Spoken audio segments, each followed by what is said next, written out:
welcome to Red 35. Jimmy is way more awake with us today. I am. I'm not a zombie. What are we looking at today? We're looking at this. It's like a cup holder. It's a very nice and expensive cup holder. It's the very famous portrait lens, the Panasonic Leica DG Nocticron 42.5 1.2 spherical.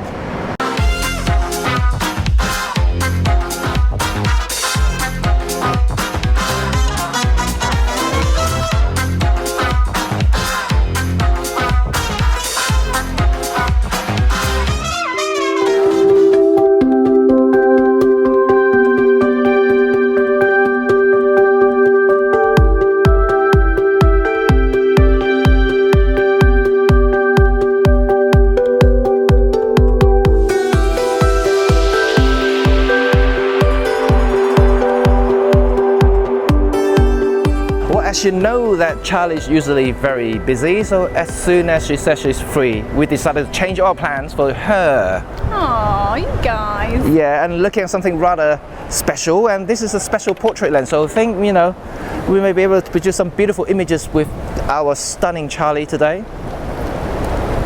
Shall we look at this? Yeah. Let's see what this thing can do.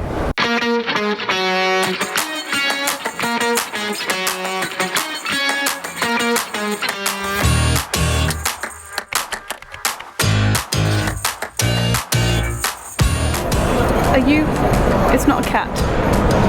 Well, it's so beautiful. I have to do this, and I can't help it. It's so beautiful. it's really nice. You know, like the build quality of this thing. It just, I really can't help it. I just have to stroke it. Seriously, like this much? Yeah. Okay. Well, it's fully metal build. It's not weather sealed, but it's just nice. This is not the lens for you to take an umbrella. Take an umbrella, put a plastic bag above it or something. Yeah. I love it when you do that. It's like when people put plastic bags on their shoes. Are they funny? Yeah. Makes you laugh. But yeah, go back to build quality. Well, like I said, it's fully metal build, and I mean, in terms of actual, you know, build itself, you cannot complain. It is really solid. It's a solid chunk of metal. Yeah. Yeah. My only gripe about this is, like I said, is not protected against any sort of elements. Yeah. You know, which for a professional, unless you're a studio photographer, which covered, so yeah. you're fine. If you take it on location shoot, this may not be the lens for you. I mean, it's okay for today, like sunny days, it's okay. But you know, if you want to have some sort of drama, like throwing some moist into the air, you know, like hair, like spray and things like that, this is not really the lens for it. Mm-hmm. You know, you just don't want to damage it. You know, it's not a cheap lens, which is going to come to it later. Yeah. So you don't want to, you know, mess with the lens, and at the end of the day. But you know, in terms of build quality, just looking at that build quality, I would say the hood's massive. Yes, it's a metal hood. Look. Oh, cool. It's like the, okay. Yeah, it's the same size of the lens. Full marks for the build quality.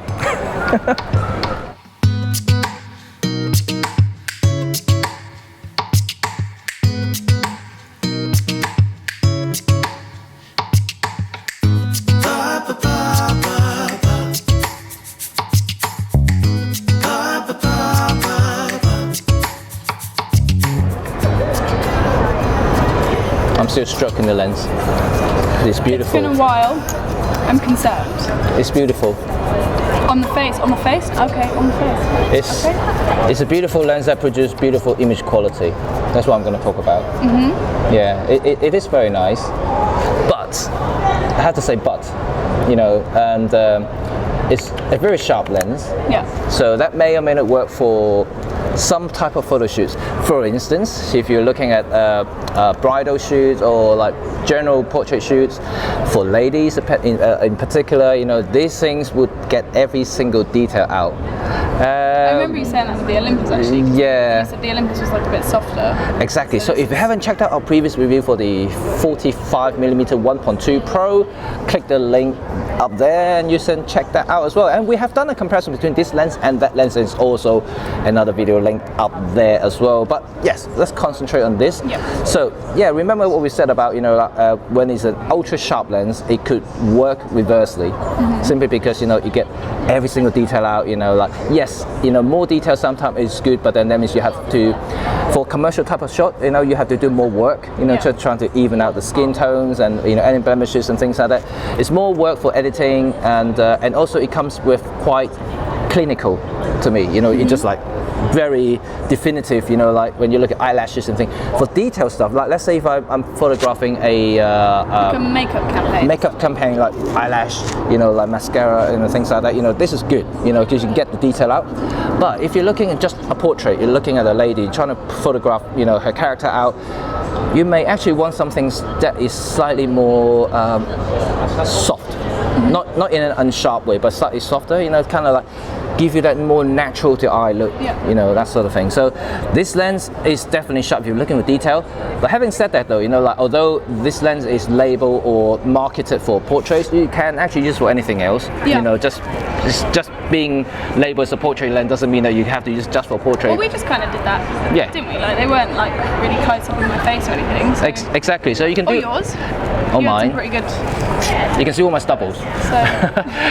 But yeah, if you can look at details, you know, like if you like this kind of like very micro detail landscape shots and things like that, and this is really good for that because it's so sharp. You know, it's built for that sort of thing. So in terms of image quality, you know, I actually cannot complain. It's just so sharp. If you're into sharpness, like the really pin sharp 1 and 0 thing, this is the lens, definitely.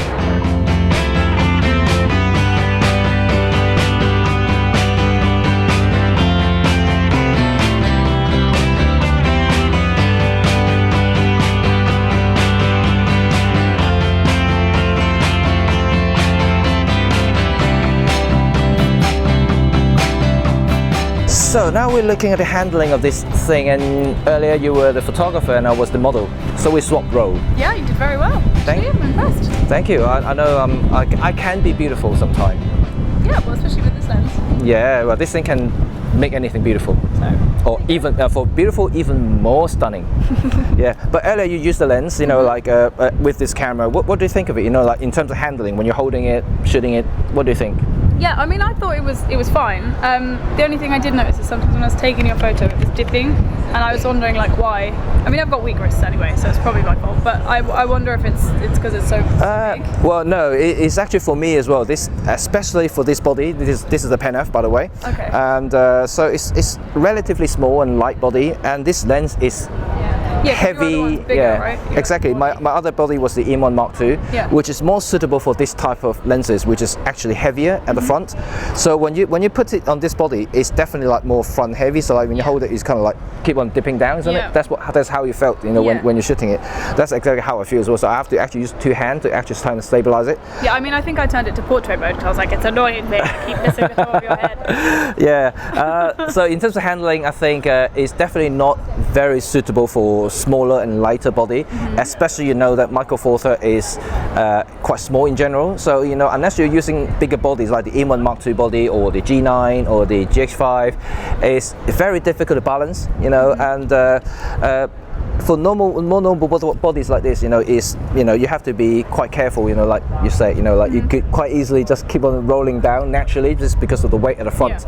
So handling is kind of a weird thing to say, you know, like if on the M1 Mark II or bigger body, it's good, but on the smaller body, it's very bad. I'm not just saying bad, it's very bad because it's just not very nice. If the handling is really bad on these smaller bodies, why did you pick that one to use today?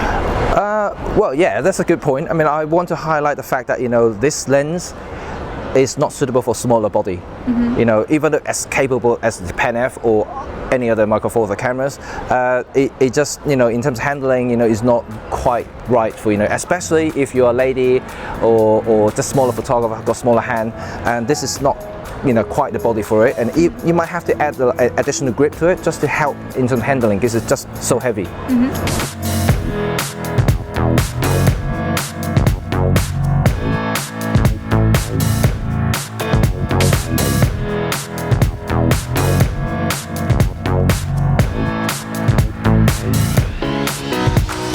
So would I recommend this lens for photographers? And the answer is definitely a yes. If you are into kind of like the portrait, you know, things like that, or into medium, kind of medium focal length, landscape shots. This is really good for that because it's like I said, it's very sharp, lots of details, very high micro contrast. You know, if you do a lot of a close-up landscape, this is actually one of the best lenses for it. And for portrait, like I said, you know, if you do a lot of facial shots, you know, especially for men, if you want to get out the details, this is also a very good lens for it. For female, I still have my reserve. You know, I still prefer the look and rendering from the Olympus lens. Yeah. But you know, like if you don't mind doing the work in terms of post-productions, editing, you know, trying to, you know, even out everything that you want to see on screen. Well, also, it's kind of come a bit fashionable now, isn't it, to catch the imperfections on women. So if you like looking at that stuff, yeah, if that's what you like doing and that's your style, then maybe that's another way to do it as well. It isn't as well, because it just that look. So you know, the look is something that is definitely very difficult to quantify in a scientific way, and it's not something that is easy to describe.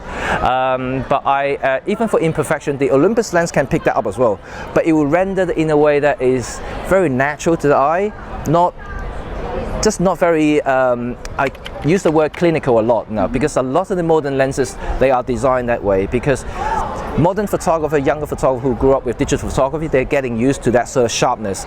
But coming from a film background like myself, you know, I started with film photography, I prefer to look at things just a little bit more organic, more natural. You know, just like me looking at you now, you know, it's not, you know, ultra sharp. You know, I don't have an 8K eye, you know, yeah, HDR, you know, whatever you want to call it. You know, just not that type of thing. This lens is that, you know, it belongs to that category.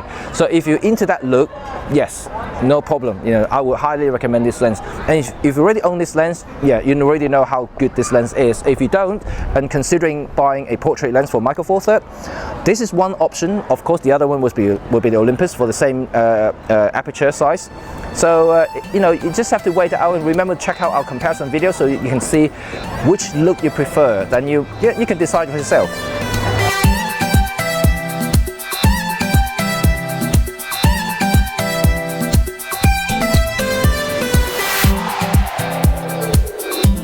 If you like this video, make sure you subscribe down here and click the bell so you get a notification whenever there's a new video. Maybe I'll be here, maybe I won't. Stay tuned for more.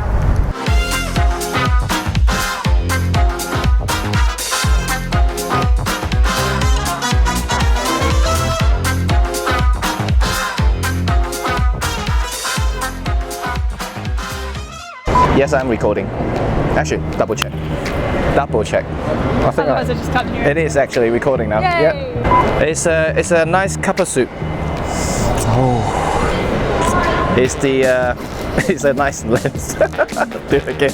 It's a very nice lens, the Panasonic Leica Nocticron 42.5. Sounds like a Pokemon. 1.2. It's a very long name. Panasonic Leica Nocticron 42.5. No, DG. That's very cool. No, 1.2. Shit, it's a very long name.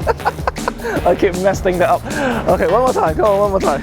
When this session is available, so we change our change our plan completely. You know, so we're gonna decide to use one more time. Okay. One more time. You got the song this time. Yeah.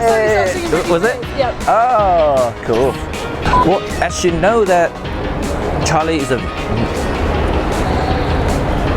so we might as well look at one of the most beautiful lenses for the Micro Four Third and produce some. So as you know that it's very difficult. Oh no. We decided to dump all our plans and change our.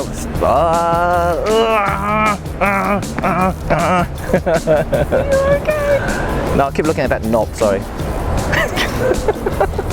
Statue, just so everybody's aware. Today we're looking at this lens, supposed to be, or doubt to be, one of the most beautiful lenses on the Micro Four Third platform. Cool, and it's not Olympus. And it's not an Olympus car. You were doing so well. I know. Okay, come on. I can definitely do this. We just told everyone you're awake. You have to do it. Oh. God, I just cracked my neck. Okay, there you go. Yep, I'm good. I've got a hair smash. Sorry. Good. I'm ready. Ready? Grill. ribs, burgers, steak, Right, stop it, 'cause I'm actually wrong. nachos, Stop. my favorite, With cheese. beef And cheese. and cheese. Do you remember when we got one bit of cheese in that? There's no Yeah. What was that? That was the Camden Town. the Polaroid. Polaroid, yes, Polaroid. It's my beautiful face. It's my beautiful face. Shit, she's recording. Yeah, she usually is, yeah. Okay. One can sing ya. Yes. Ya. Yeah. Is it an American thing or no? I think so. Ya. I think it's like RuPaul's Drag Race or something. Where Ya. it came from. Okay, ya. Yes. Ya. You have to put the S on the end. Ya. Otherwise you're just German. Okay. Oh, okay. It's a German thing. Yeah. It's just, Yes. just half German. Okay. Oh, these young people. These young people? Oh, I'm Yoda. Yeah. Beautiful this land is. Lens has an S on the end. I don't know how it's saying. When we look at something, it's actually very easy to just walk straight. Woo-hee! And Sounds more like Kermit. I've been trying to figure out who it is, but yeah, that's it. oh, but Yoda speaks like that though. It's a lot. He's got a lot of. Yeah, it's a lot deeper. Yes.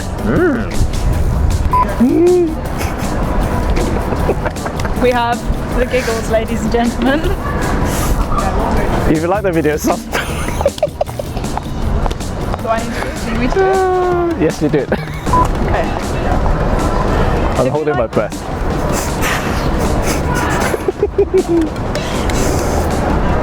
Are you quite finished?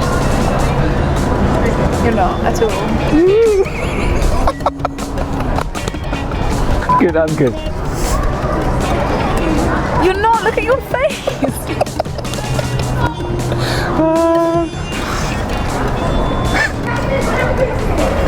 Yes. What is going on?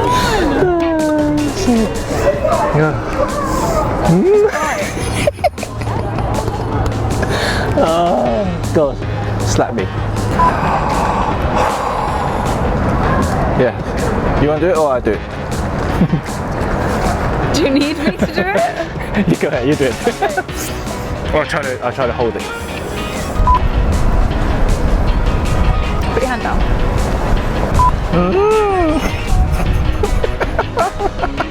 You can cut before that, right?